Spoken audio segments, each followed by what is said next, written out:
Hello, everybody. Today I'll be talking about how to learn a language that you don't like. Many of us have been in a situation where you have to learn a language that you dislike, whether you have to learn it for work, school, travel, or a host of other reasons. You need to learn this particular language in order to accomplish some overarching goal. When asked how to learn a language one dislikes, the common wisdom is to tell a person to simply stop learning it. In theory, this response makes sense, but it does not work in all contexts.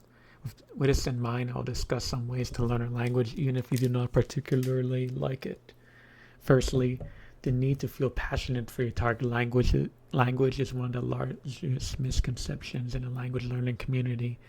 The assumption is that you have to love the language you are learning in order to make any headway. This is patently false. The first issue with this theory is that studying the language on a consistent basis by immersing yourself in content designed for native speakers is more important than the feelings you may have for the language.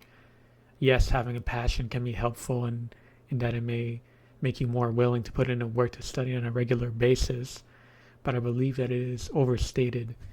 The main reason I take umbrage with this claim is that even the most devoted learners experience burnout and tire of their language from time to time.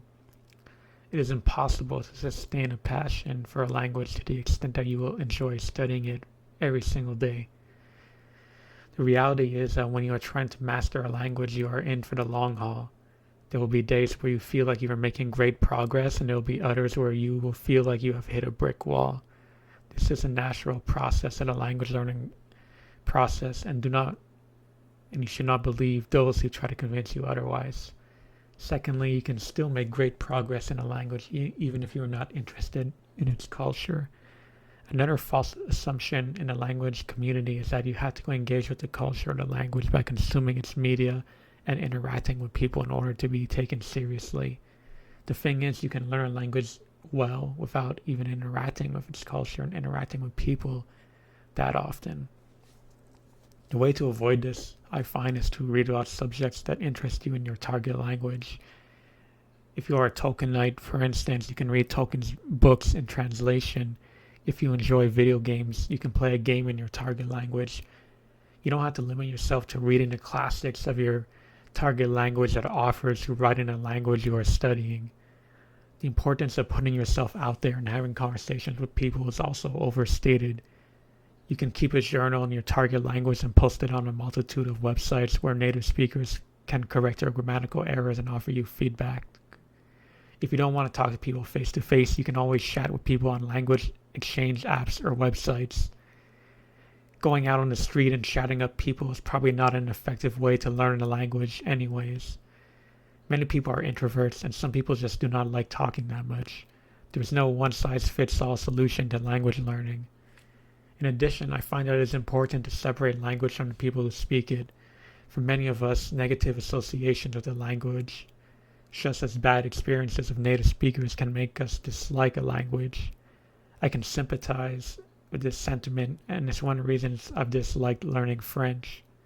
The thing is that meeting mean native speakers who are not supportive in your attempts to learn their language should not be seen as part and parcel of the language itself.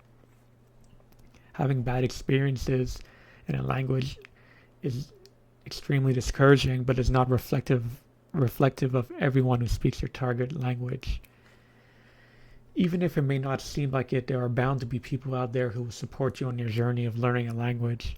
The important thing is to acknowledge that some people have experienced language trauma. In these circumstances, it is best to work with a professional who is equipped in dealing with traumatic events. The next point ties in with the first one, but it also differs in some regards. A useful way to learn something you do not like is to think of the benefits that you can obtain from it in the long run. The popular saying is no pain, no gain. If you need to learn a language for a job, it is useful to put aside your feelings toward the language and think about the monetary benefits of mastering it. See your target language as a tool that will help you to achieve a larger goal. I think that it's also important to point out that not everyone can learn a language they dislike. In some circumstances, some people are unable to learn a language they need to learn despite their best efforts. It's okay, and you shouldn't beat yourself up.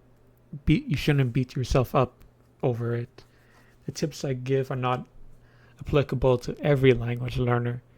If you don't need to use your target language and no one really speaks it in your area and you don't like it, it is best to not learn a language. Some people may take a language course and end up disliking a language during the course of their studies. If this happens, I'd advise you to study the language intensively while you are taking it in order to get a good grade, but once you are done with it, you should just find another course or elective. I hope that my tips are helpful for those who've made it to the end of the video. Being stuck studying a language one doesn't like is a more common issue than you would believe. The main takeaway is that you should still learn a language if you dislike it, and there are a couple of ways of doing it. However, these methods do not work for everybody. It's not the end of the world if you don't end up mastering a language that you dislike. There are many new things to learn and skills to master.